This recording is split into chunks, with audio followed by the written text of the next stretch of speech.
It's daylight savings. We've sprung forward into spring. We may have lost an hour of sleep, but the reality is we're losing a lot more than that. The art of clockmaking and repair is vanishing, and soon the trade could be gone forever. As CHBC's Alexandra Kennedy reports, it's only a matter of time until our cheap, disposable electronic timekeepers replace a history of traditional clocks. These are sounds we don't often hear in today's digital world, but they might bring back memories of your grandparents' or parents' house. These are the types of clocks Kelowna clockmaker John Craig specializes in. He's one of only a few in the Okanagan and repairs everything from grandfather clocks to pocket watches. And although he has lots of business, the sounds and sights of time are changing. Most timepieces today are disposable. When our watch breaks, we throw it out and buy a new one. When our kitchen wall clock stops mid-tick, we chuck it, go to the store. But it wasn't always like this.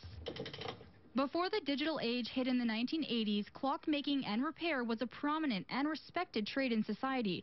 And this Kelowna clockmaker is nostalgic for the past. Yeah, it's a shame that all that kind of stuff is just gone by the wayside. But it's going to happen in the next 20 or 30 years.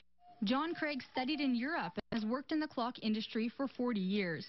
At one point, clockmaking was one of the highest paid trades in Europe. Now it's become a dying profession. There's only one clockmaking school remaining in Canada. It's in Quebec, but its enrollment is low and its classrooms are more than half empty. Craig wonders who's going to fix people's watches and clocks in the future. Clockmakers in the Okanagan are already scarce. Most of the guys have retired, they passed away, and there was nobody to fill the gap. There was no young people come in.